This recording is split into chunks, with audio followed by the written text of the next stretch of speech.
What's going on, friends? It's Anton Daniels, and I gotta have a conversation with you guys about Teach Henley because you see how the sun is hitting me. This is no finesse, no makeup, no filters, no none of that. This is 100% Teach Henley. I use it in the morning as soon as I get up, right after I pray and brush my teeth, jump in the shower, and I'm hitting the streets because you never get a second chance to make a first impression. So even though they're giving you 40% off your first order, 20% off for life, even though you may get a free gift, forget all that, right? Because we would do this even if it was full price because it's worth that much. I'm in the streets, I'm kicking it with people, and I see Dusties everywhere. You don't want to be them. You want to separate yourself. And the way that you separate yourself is self-care. Ladies get it for the fellas. Fellas don't wait for the ladies to get it for you. I'm about to hit the streets right now, and I'm feeling confident. I'm feeling great. I mean, I already got confidence, but to have that extra boost of confidence, knowing that you've taken care of yourself and you set yourself apart from all of the rest of the sheep that's walking around making bad decisions on a daily basis. And it's reflected in their actions. It's reflected in the products that they use. It's reflected in the people that they follow. And so if you're trying to level up, if you're trying to make sure that you look good, they're going to send you the pack. They're going to give you all of the instructions on how you're supposed to use it. Then make sure you get your Teach Henley. Again, 40% off your first order, 20% off for life. Get your free gift. Make sure you tap in with your boy Anton Daniels because Unc is never going to lead you wrong. I would never have you use a product that I don't use myself. Again, they've been rocking with me for a long time. Make sure you get your Teach Henley. I love you. I appreciate you. I'm going to holler at you guys later.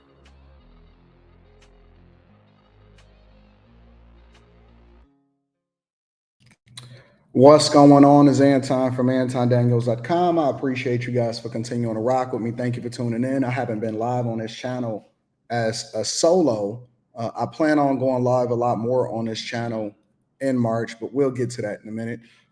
I was actually working and I got to this video because it was on the video of things that I wanted to react to as far as Zelenskyy saying or being asked if he was owed an apology from a scheduled Fox News interview after he was supposed to sign a mineral rights deal.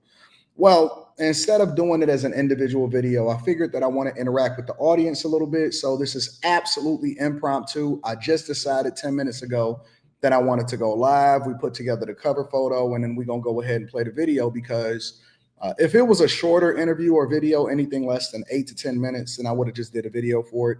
But it seems like it's 23 minutes. I haven't actually seen the video yet, so I want to react to it in real time with you guys to see what happens. And so this is why we live right now. All right. So without further ado, let's just go ahead and get straight into the video. And this is Zelenskyy after the Trump and JD Vance interaction, in which it was a blow up yesterday. We watched it live on the Millionaire Morning Show. If you haven't already, make sure you tap into the Patreon. Link is in the description. Also, Teach Henley, 40% off your first order plus 20% off for life. I love you. I appreciate you. Let's go ahead and get into it, y'all. Ukrainian President Volodymyr Zelenskyy. Mr. President, thank you for the time today, especially on this day, to continue to do this interview. President Trump said after your meeting that you disrespected him and the vice president and all of America in the Oval Office. Do you think you did? And do you think you owe an apology to President Trump? Thank you so much. First of all, thank you for the invitation for this dialogue, and good evening to all your country, to all Americans. I'm very thankful to Americans for all your support. You did a lot. I'm thankful to President Trump and to Congress bipartisan support. And I was always very thankful from all our people. You helped us a lot from the very beginning during 3 years of full-scale innovation. You helped us to survive. Anyway, we are strategic partners. And even in such tough dialogue, and I think we have to be very honest and we have to be very direct to understand each other, because it's very, for us, very necessary to President Trump. And I'm with all respect that he wants to finish this war, but nobody wants to finish more than we, because we in Ukraine, we are in this war, we are in this battle, a battle for freedom, for our lives. So I'm just telling that I think that we have to be on the same side, and I hope that the president on our side together with us, and that is very important to stop Putin. And I heard from President Trump a lot of times that he will stop the war, and I hope he will. And we need to pressure him with Europe, with all the partners. And I think this dialogue had to be a little bit earlier to understand where we are. Like, you know, I don't remember exactly, but like President Reagan said, that peace I don't see him apologizing. is not just an absent the war. Yes, we're speaking about just and lasting peace, about freedom, about justice, about human rights. And that's why I said that I think so, that ceasefire, and you know, Putin, he broken 25 times ceasefire during all these years, 10 Right. years. So I'm not hearing from you, Mr. President, a thought that you owe the president an apology. No, I respect president and I respect American people. And if, I don't know, if I think that we have to be very open and very honest. And I'm not sure that we did something bad. I think maybe sometimes some things we have to discuss out of media, with all respect to democracy and to a free media. But there are things that where we have to understand the position of Ukraine and Ukrainians. And So basically, what he's saying is that I still got a lot of pride. I don't feel as though I need to apologize.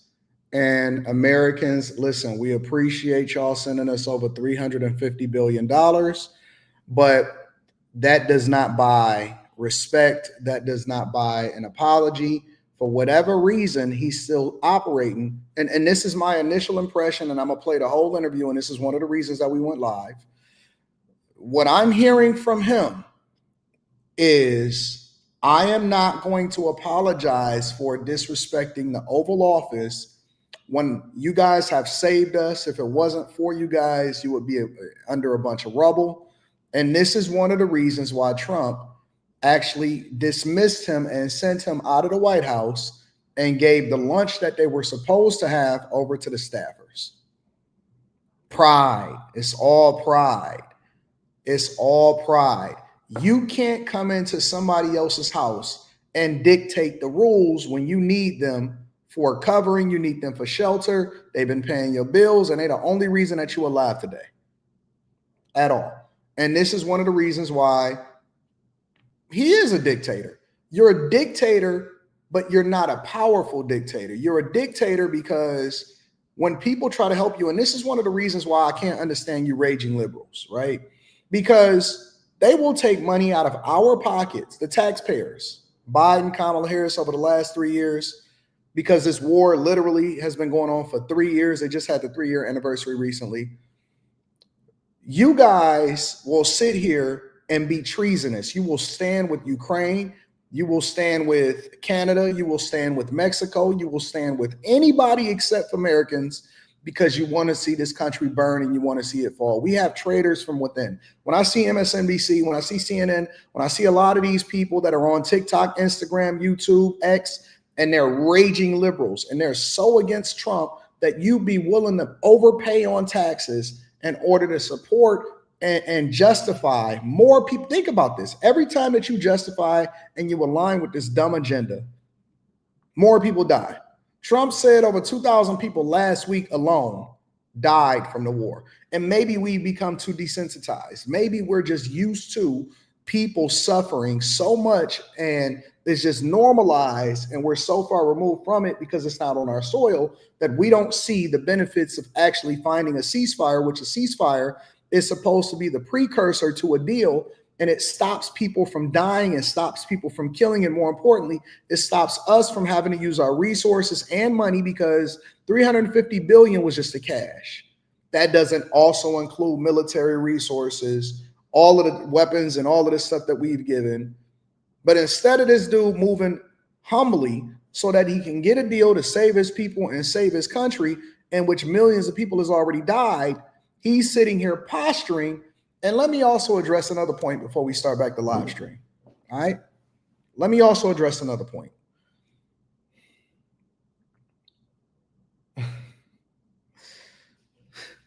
Well, let me move away from the liberals. I wanna have this conversation objectively, right? As objectively as possible.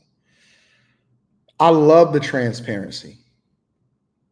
We are in unprecedented times. This is transformational in how transparent the Trump administration has been for this entire time that he's been in office. And he hasn't even been in office for 40 days yet. I think it's the 39th day. Hasn't even been in office for 40 days. And we have a president that has been more transparent and more visible than the previous administration and any administration before him in history. We just so happen to get to see what's behind the curtain now. We get to see how arrogant people are instead of the news media spinning it and making it seem like Trump is the bad guy. We get to see exactly how pompous a person is when their country is actually in rubble and their people are starving and their women are being raped and they walking around with Russian babies inside of them because they have no way to be able to get rid of them, or it's against what their belief system is to rid themselves of a baby, even under those circumstances. Yes, I've been researching. Yes, I've watched it. If you guys watch the video and go and watch it on X of the Korean versus the Russian soldier in which they got into a knife fight, and then you can come back here and tell me that it's okay for him to be pompous when he has no cards to play, as Trump likes to say. When people are literally dying while he's over here trying to sit here and posture. If you can tell me that makes sense, then I'm all for it. Let's continue to get into the interview, man. I think that is the most important thing. Yes, we are partners. You know, we're very close partners. We have to be fair. We have to be very free. I'm told that you were told multiple times from lawmakers on Capitol Hill and the White House to make today about the minerals deal and the economic deal. I like to use the chat as my co-host. Somebody said Putin is playing the U.S. You know what's so funny about that? Biden played the U.S. Biden played the U.S. And you fools, you raging liberals, you evil, treasonous, raging liberals are inside of the chat, for example. And I never like to censor anybody, so let them rock. They used y'all money, y'all resources, and we ain't getting nothing out of it. I'm so interested in finding out why you guys wasn't anywhere to be found over the last 3.5, 4 years when this war was raging and we was paying for it. And then inflation shot up as a result of you having to pay for stuff that wasn't best for us. I'm so amazed at y'all. So we probably gave upwards of over $1 billion. God knows who benefited from it on the back end. God knows all of the weapons manufacturers and all of the people that's on the back end that had dealings. We already know that Hunter Biden had his hands meddling in a lot of stuff that was going on way before this war ever kicked off. And y'all gonna sit here and tell us that we're getting played. We got played over the last 3 years. We was getting paid. We've been getting played way before Trump even hit office. Trump has been in office for 40 days. Trump said, listen, we not sending y'all no more money. We want a mineral rights deal so that we can get our money back. And y'all sitting here talking about, well, Russia's playing the U.S. You can't play somebody when you lost millions of soldiers and you got to recruit Korea and you got international ties in order to get other people to die for you. The playing was over the last 3 years, dummies. We the ones that got played because y'all the ones that voted in the administration that was warmongers. Trump said, listen, we want peace. We trying to get world peace. We trying to get our money back. We trying to get, reparations basically for American taxpayers for participating in something that we should have never been in the first place. We was contributing into NATO up to 85% of all of the resources. We funding this junk, these proxy wars. They tried to bake in giving more money to Ukraine, Taiwan, and Israel in the whole border deal. And that's the thing that Kamala Harris wouldn't tell y'all on the campaign trail. And that's one of the reasons why Republicans rejected it. And y'all sitting here like fools. And this is the reason why Biden and Kamala Harris even had a chance in the first place. You would have had Kamala Harris sitting across from this dude, giving him an egregious amount of money. We probably would have gave him $2 trillion by the end of her administration. And you sitting here talking about we getting played. Fools, just so a part of the Democrat plantation that allows for you to not even be able to see clearly. Ask God to remove the scales from your eyes. We get more transparent. We've seen more of Trump and more visibility of him over the last 40 days than we've seen of Biden in 4 years. Kamala Harris didn't even exist until it was time to get on the campaign trail. We didn't even hear from her for 3.5 years. signed and let negotiations play out over security guarantees step by step. Is that true? I said that we have to sign this document, and we are ready for this. And this will be the first step to security guarantees. But it's not enough. I think so. Maybe I don't know something.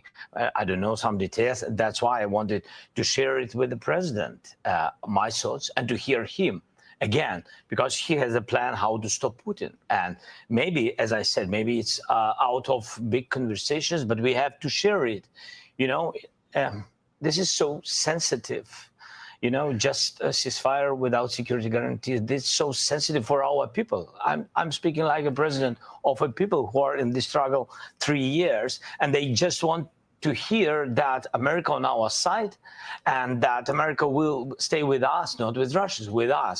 That's it. But I'm sure that it will be. This is the first step to security guarantees. Europeans, we don't need to lose them. They are good allies for the United States. The United States is the most or the biggest donator of support and of peace. But we don't need to lose Europe. And they also want to know next steps. We have to be very open to understand how to stop the war. Right. But do you think the public spat in the Oval Office in front of the media served Ukrainians well today? I think this kind of spat is I mean this is not good for both sides anyway, and I'm very open, but I can't change our Ukrainian attitude to Russia, and I don't want they kill us for us. This is very, very clear that Americans are the best of our friends, Europeans are the best of our friends, and Putin with Russian, their enemies. And it doesn't mean that we don't want peace. We just want to recognize the reality, the real situation. President Trump is convinced that you will never sign a deal with Vladimir Putin. Is he right? No, I think so. What I think, Ukraine wants peace, and we will have anyway diplomacy. We will have negotiations. I only said that I think so. It's about just and lasting peace. It means that we have to be very strong at the table of negotiations. And at these negotiations, Ukraine and Russia, like sides of this war, have to be, and the United States and Europe. That's what I said. So we are ready for peace, but we have to be in strong position. What does it mean? Just to know that our army is strong, that our partners with us, and that we have. So basically what he's saying is that we need to make sure that the U.S. can continue to fund us, and American taxpayers and Europe can continue to do our bidding for us. That's what he's basically saying.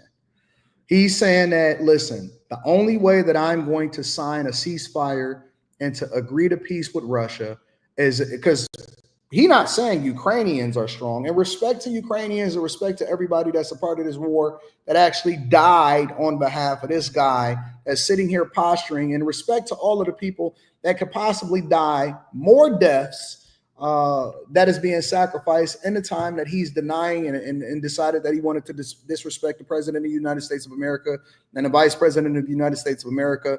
And this war continues to rage on, and more people continue to die every single day. Shout out to all of y'all for putting y'all lives on the line for a president that continues to play games and don't want to sign a ceasefire.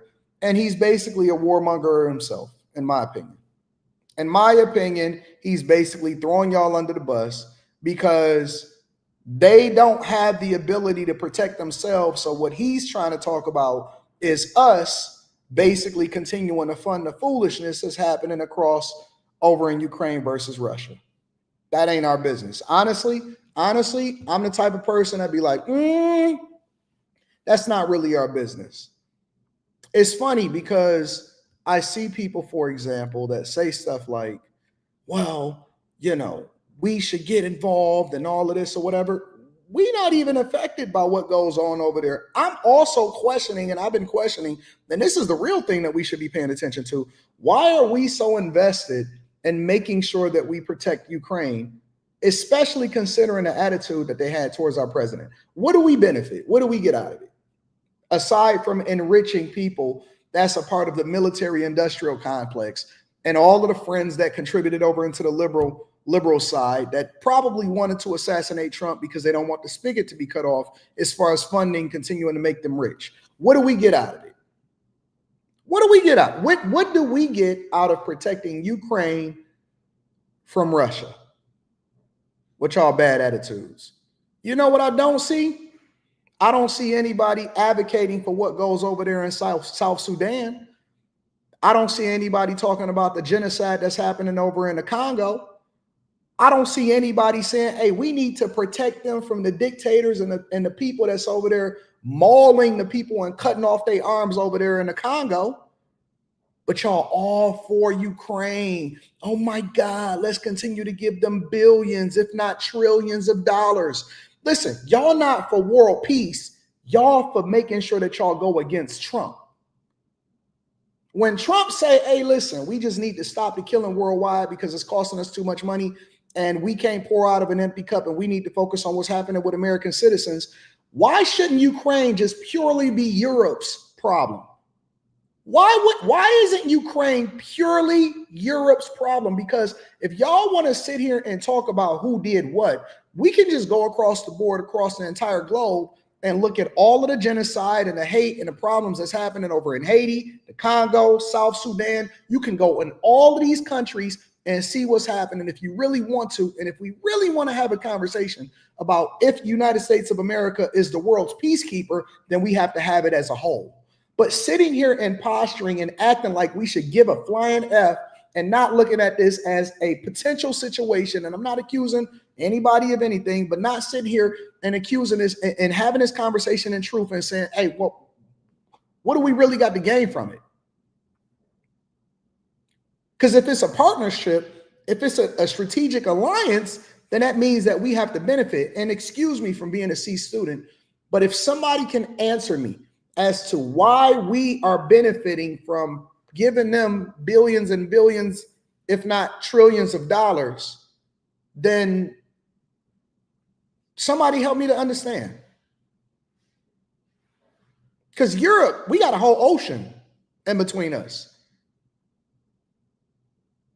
That's Europe's problem.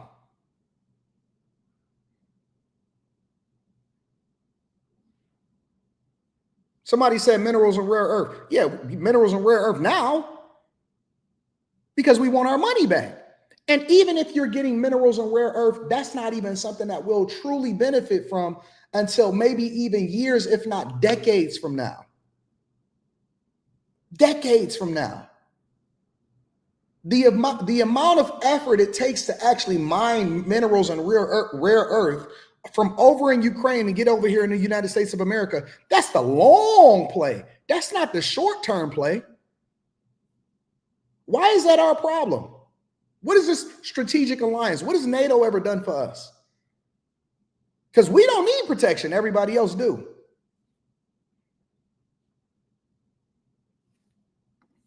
Have security guarantees. Am I not right? Leaving the White House today, President Trump said this. He's looking to go on and fight. He wants to come back right now, but I can't do that. What do you make of that? Do you want to continue fighting? Do you want peace? And if he had the opportunity to go back to the White House right now, would you do it? No. First of all, we want peace. That's why I'm in the United States. Yes. That's why I visited President Trump. And thanks for invitation again. The deal on minerals is the first step to security guarantees. It's meant for the peace, closer to peace. That's why I'm here. And we have tough situation. To understand it is to be in Ukraine. You saw it, Brad. You was once. Thank you again. So I think that's very important to understand what's going on. But I respect my soldiers and our people, our civilians who work and support our warriors. I can't say just stop. Nobody will stop because everybody afraid that Putin will come back tomorrow. We want just and lasting peace. It's true. We want security guarantees. We raise this topic about NATO the quickest way, but not all the countries are on this side. I said, okay, if not NATO, nobody is pushing. If not NATO, let's build NATO in Ukraine. That's my position. Europeans are ready. or to have contingents on our territory, boots on the ground. United States thinks maybe to help, maybe USA backstop, have to be just to guarantee that they are with the Europeans. Look at Europe, it's strong. It became stronger, but they also want to have allies like the United States. That's what I said. I think we should let them all deal with it on their own. Hey, listen, you don't want to sign the deal? All right, you got it. Let them rock out. Let them deal with it. Let it become Europe's problem 100%. Forget NATO. Your strategic alliances needs to be based off of what's beneficial for your country. In my opinion, based off of what I see, this doesn't benefit us any. You deal with it. All right, you got it. I think that we should deal with Ukraine the same way that you deal with them hood rats that keep on telling you that you're supposed to keep buying them Reeboks for their birthday. You know what? You've been so unappreciative. You got it.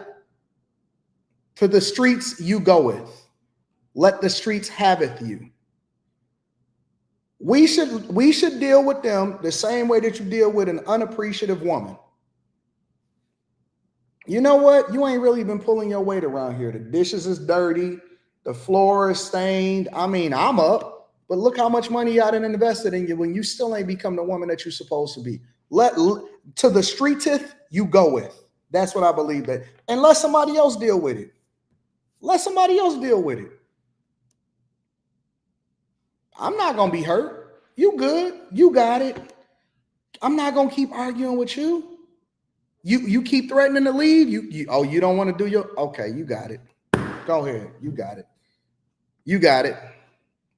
just want to understand what the peace. It's not my question, Brad. This is the question from all our people.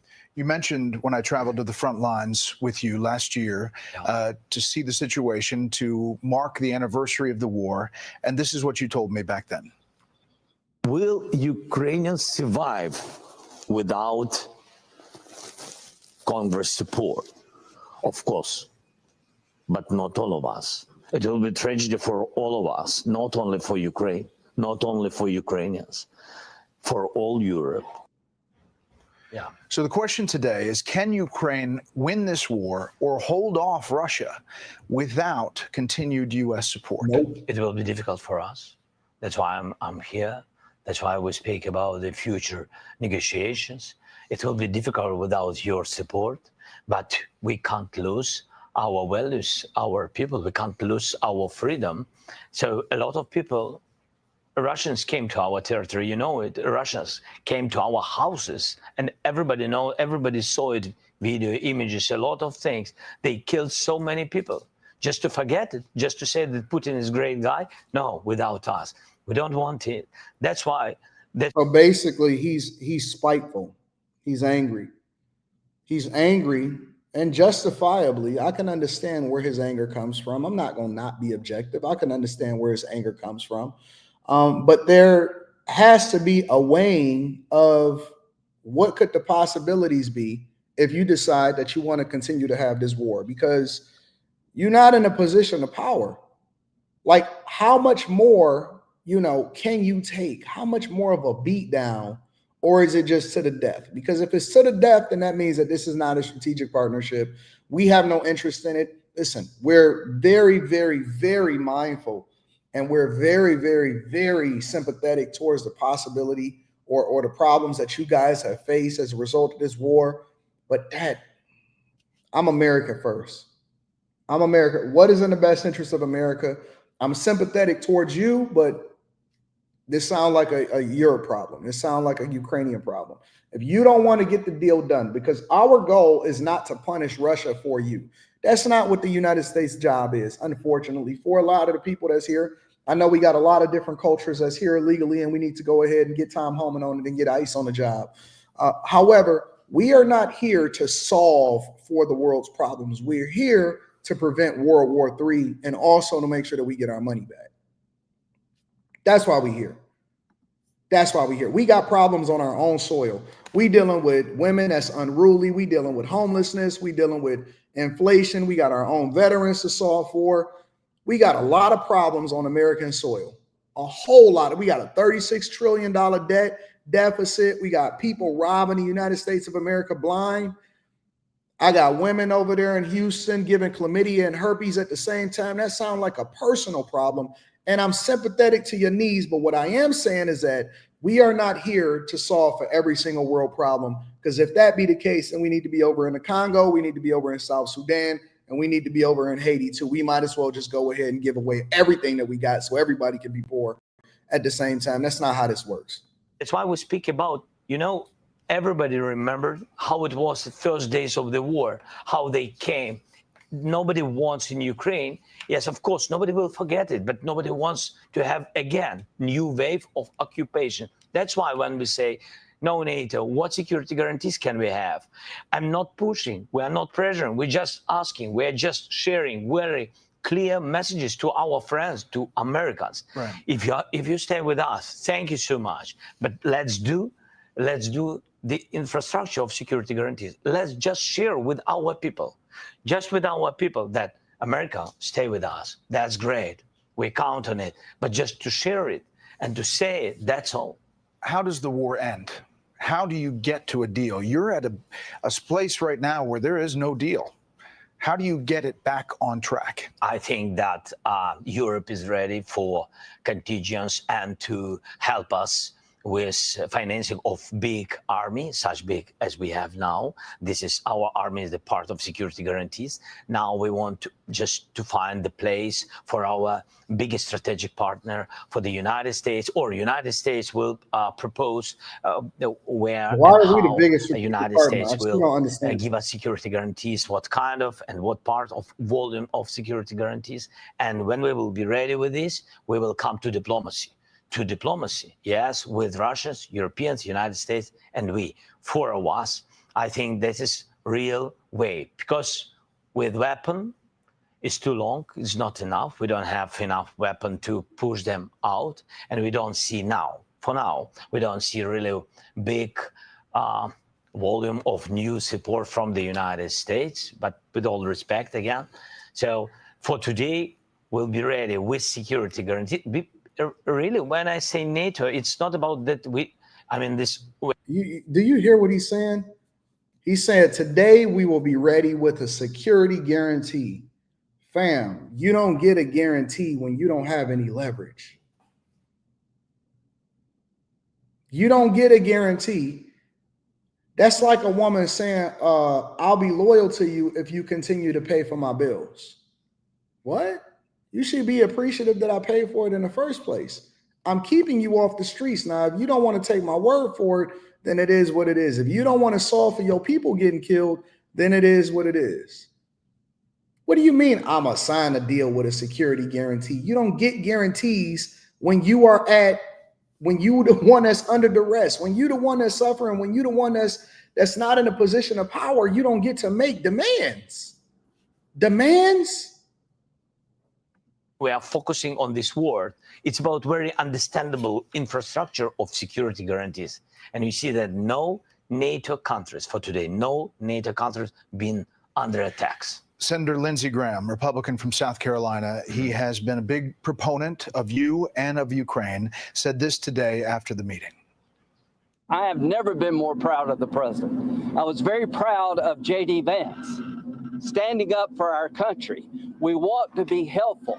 What I saw in the Oval Office was disrespectful, and I don't know if we can ever do business with Zelenskyy again. He either needs to resign and send somebody over that we can do business with, or he needs to change.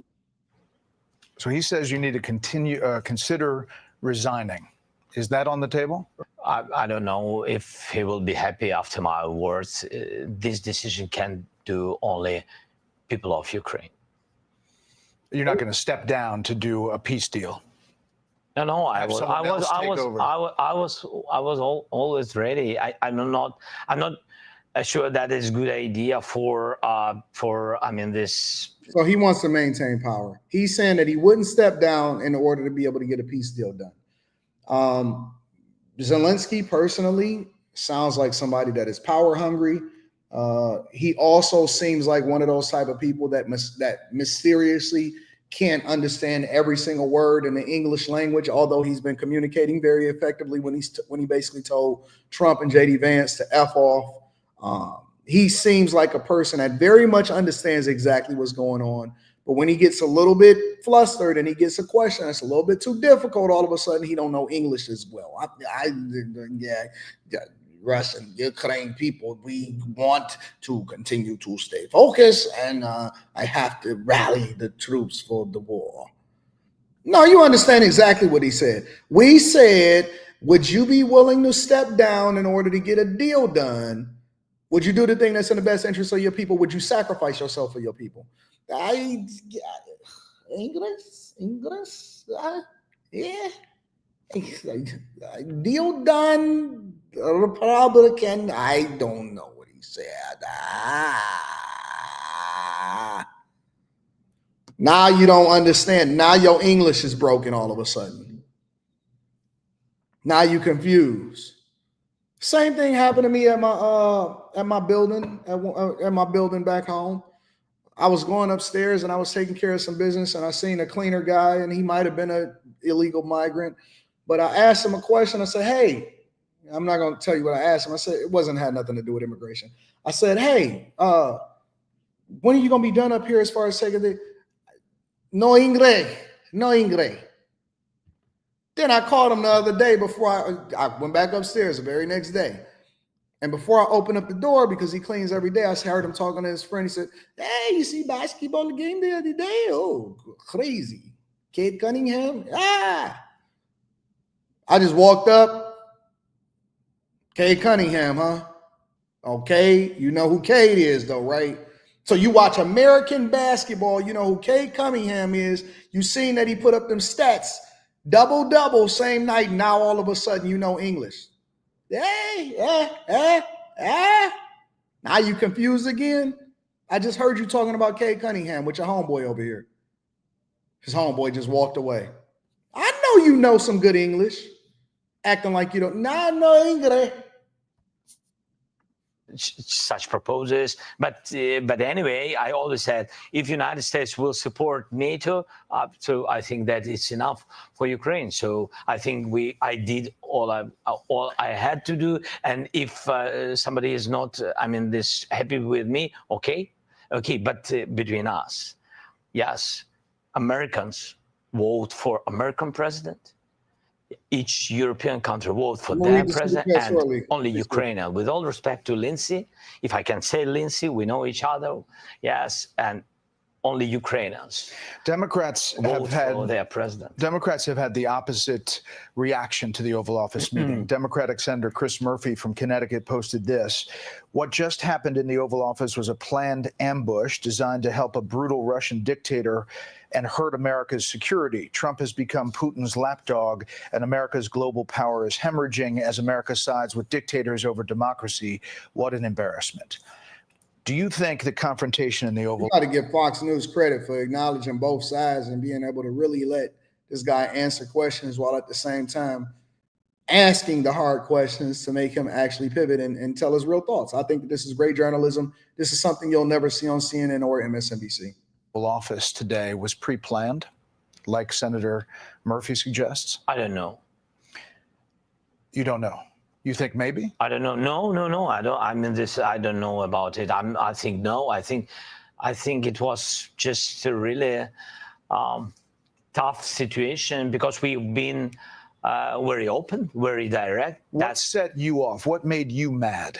Because they said your tenor and tone set that. It's not about mad. It's not, Brad. You see, how to say, when you are in the United States, and for example, president or vice president or somebody or senators, it doesn't matter, big politicians, yes, when they, for example, say that Ukraine is almost destroyed, that our soldiers run away, that they are not heroes, that Ukraine lost millions of civilians, that his president is dictator, you know? What is the reaction? It's not about me. The reaction is that where is our friendship between Ukraine and the United States? That's it. This is filling. And that's why I do not want to lose our great partners at the United States. And I just said that it's not the first time. I said it by phone, and we had some other conversations, and we had in Munich meetings, and I said, please, be correct. Just, I want to be very polite. I mean this, be correct with this number. When you say about the number, each person is important. When you say about 1 million of losses, we don't have any million of losses. Just when you speak about the territories, maybe some territories and etc. He said that millions of people have died in this war between both sides. That's specifically what Trump said.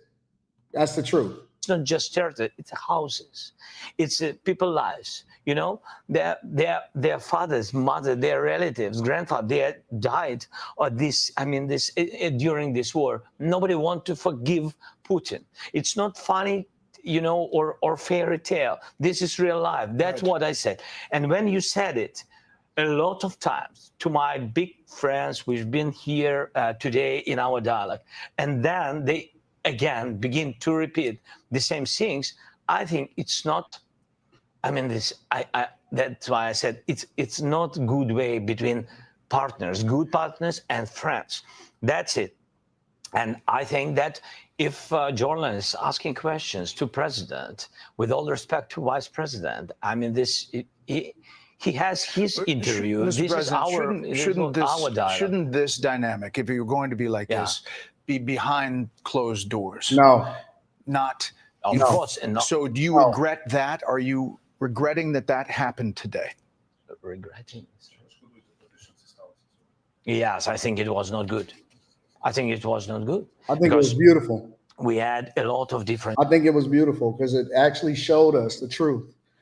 I love the fact that we get more transparency. I love the fact that we get to see the behind the scenes. I love the fact that we are now able to get more visibility into what happens, because what we suspected versus what we were able to actually speak to were two different things. And I love the fact that we get to pull the veil back and see exactly who this guy really is and how he interacts with people and why we haven't been able to get a deal done so far. Dialogues. I'm always open to media, but there are very sensitive things. I just want to be honest, and I just want our partners to understand the situation correctly. And I want to understand everything correctly. That's about us. Not to lose our friendship. A couple more things. What are the next steps in your mind? Here we are today. What are the next steps? I think so. United States wanted this deal very much. And we've been not against this deal, but we wanted to understand what parts in security guarantees will take this deal and what next steps. Just again, to understand for our people. During the war, what you don't like, even sometimes hate, surprises. It's understandable. Many terrible things this war brought to us. So we don't want any surprises. Yes, that's why we want to be very fair with our partners. And I think this deal, it was prepared by teams. It was not simple during weeks. And now it's ready. I think that they have to sign. The countries have to sign. The ministers have to sign. That's it. I don't know when they will do it. It depends on the American side. So exactly. the minerals deal did not have security guarantees listed in it. It's a part. The security guarantees? This is the part in the infrastructure of security guarantees. Because, for example, President Trump shared that I think so that if we will be there in some productions and etc. in minerals, that Putin will never come on this territory where we are. And I said to him, don't trust Putin. Why? I said, because it's not, I mean, we respect and we believe in strongness of the United States. But I said to him that we had more than 20 companies, American companies, big companies on the territory of Ukraine. And we had offices, even on temporary occupied territories. For Putin, it doesn't matter. It's American, European company or Ukraine, it doesn't matter. He just came and occupied it. That's what I said. I think this is a great idea, how to strengthen Ukraine and how to make business between two countries, how to make additional jobs for two countries. But it's not just these will not save us. I read what the Democratic senator said, that Trump has become Putin's lapdog. Do you agree with that President Trump is too close to Vladimir Putin in your mind? We spoke about it, and I think today very openly, President Trump, he said that I want to be in the middle. Otherwise, I will not put these guys at the table. And is he right? I want really, I want to be very honest, I want really him to be more at our side. I will explain. That's not how you get a deal done. That's not how you get a deal done. It's not about picking sides. It's about getting to the results. It's not about, see, he's so busy trying to say, but you chose him over me. No, you need to choose your people over death.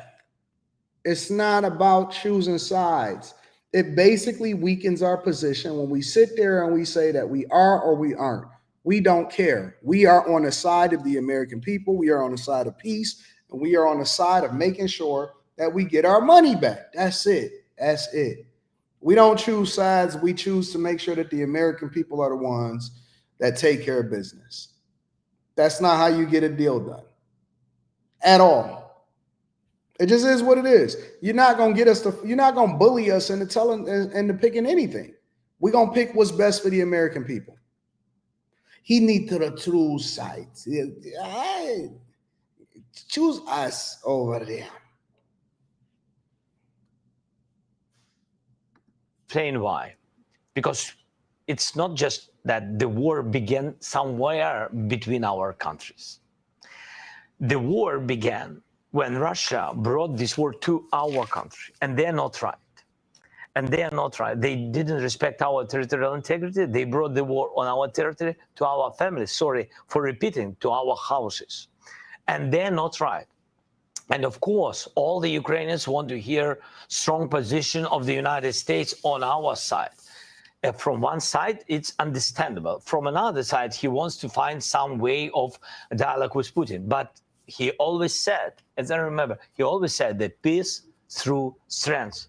And that's why I think that he's strong, United States strong, two parties together in this question, two parties always together against Russia. You're very strong to do strong steps against Putin. Americans are worried about where the money has gone. Yeah. Will there be very rigorous accounting of where the money has gone? It seems like there is some question about whether there's corruption or sold military equipment. No, it can't be so. 100 billions we've got during 3 years. 183 from the U.S. Now, on the paper, in the documents, yes. But we have, in fact, because 67 came like a weapon. It came through the border. It's checked and it's fixed by everybody, and we shared it not once with the American side. And 31.5, it was direct financial support to the budget. Again, it's very open. It's digitalized. It's open, free, and please, if somebody wants to check it again, we are very, very open with this. Last thing, Mr. President. Yeah. Do you think your relationship with Donald Trump, President Trump, after today, can be salvaged? Can be? Yes, of course, because it's relations more than two presidents. It's the historical relations, strong relations between our people. You better hope so. You better hope so, buddy. You better hope that the relationship can be salvaged for y'all's sake, because you are operating in dangerous territory and you are in no position of power to be able to negotiate. Interesting conversation. Again, I anticipated possibly doing a video of it, but let's just do it live so that I can interact. I like to interact with the chat. Let me read some of these super chats and then I'll get y'all up out of here. Just a quick live. Zelenskyy thought he was a bag chaser, but Trump gave him rocks. Crazy. Shout out to Ron. Dose X says, some of the money we sent goes to their retiree pensions too. Rich Steve says, 80 giving me the knowledge to convert my family to conservatives. Drophead says, Zelenskyy had a great deal. 50% of all of the profits made, he blew it. Plus having U.S. industry setting up shop and working as determined, shaking my head. Victor Williams says, Steve, go shoot. Since we look stupid, you're more than welcome to renounce your citizenship and you can go there to help them out. Y'all are really in here rooting for another country. That's because They ops. They paid ops. You are witnessing a dictator with no power. That's basically what he is. Zelenskyy is off that white bag, says Amar. Jason Sharp says, bro, that accent was spot on. If his people was important, he would go for the ceasefire and agreement, says Ron Henderson. I appreciate y'all. I love y'all. Thank y'all for continuing to hold me down. Thank y'all for tuning in for this impromptu. I didn't expect for thousands of people to be in here on the live stream, just jumping in on a Saturday. Unplanned, just to jump in and have this conversation. So anyways, I love y'all. I appreciate y'all. Make sure y'all tap into the Patreon. Today is the best day to tap into the Patreon, the beginning of the month. We are doing a live stream about real estate and block club coming up within the next day or so. All right. I love y'all. I appreciate y'all. I'm going to holler at y'all later. Peace.